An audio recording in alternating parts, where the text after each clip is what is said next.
Hi, I'm Allie with the Potomac Bead Company, and I'm going to demonstrate for you today how to make a bangle bracelet. So a bangle bracelet is comprised of a thicker piece of wire and a thinner piece of wire that's going to wrap around, and I'm also going to show you how to make our own clasp out of that same wire.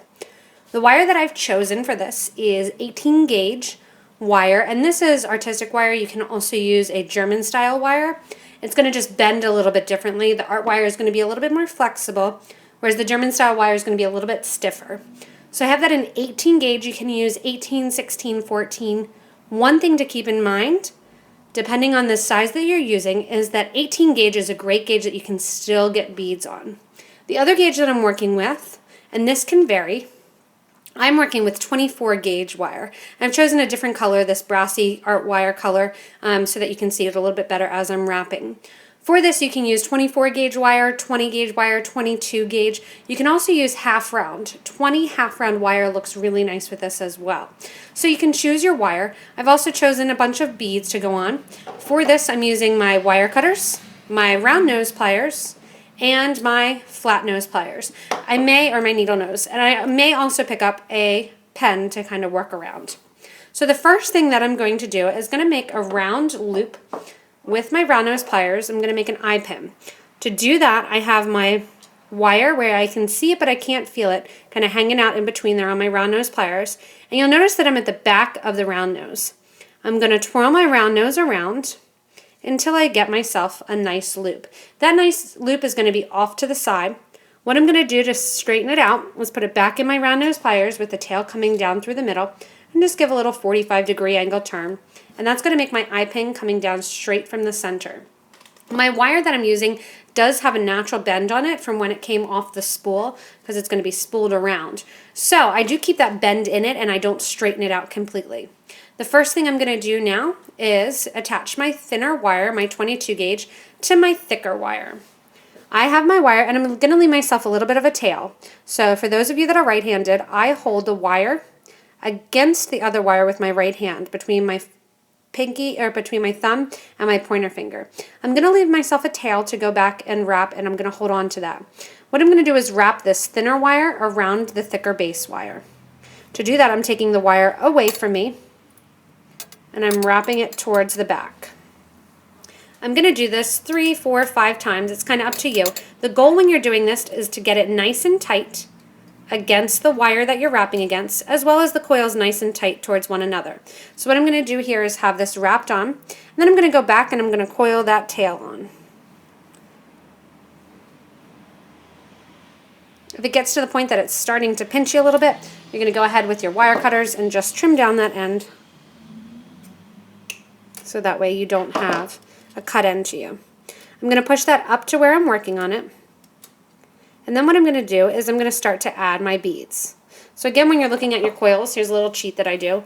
My end of my coil got a little spread apart as I was trying to work with it underneath here. And what I'm going to do is just take my flat nose pliers and kind of pinch those together. That's going to bring that coil closer together. So I have my coil attached, and now what I'm going to do is I'm going to add my beads. So I have a bead, and I'm going to put it on, slide it down into place. And what I'm going to do is wrap my wire over top of my bead. So the wire is going to go over top of the bead. And you can do that as many times as you want. The thinner gauge wires, like I said, I'm working with a 22 gauge wire. The thinner gauge, the 24, 23, 26 gauges, they're going to be really thin and they're not going to hold around the bead as well. 20 gauge is actually going to hold around the bead the best. After I go around the beads a couple times, I'm going to wrap my wire at the base of the bead and continue on wrapping. So you can do this as artistic as you want. You can do it with as many wraps as you want or as few wraps. That's kind of up to you. And you're going to keep going here. I'll demo one more and then I'll show you how I do the clasp. So what I'm going to do is put on another bead, slide that next to my coils, wrap over the bead, and continue my wrap on the other side. Again, you can do 3, 4 coils. It's kind of up to you.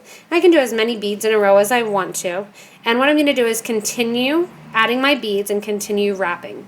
So now I'm done putting all of my beads onto my wire and doing my coils.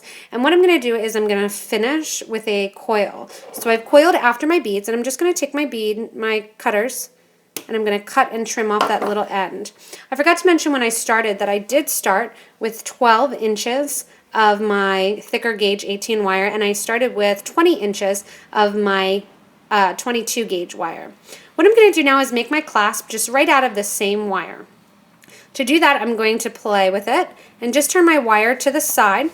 Using my round nose pliers, then I'm going to snake the wire back and forth in order to get just a funky shape.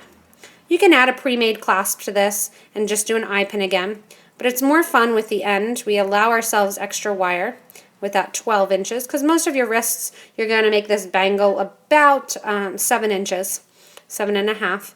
And then you use this extra to kind of play with and get a funky clasp.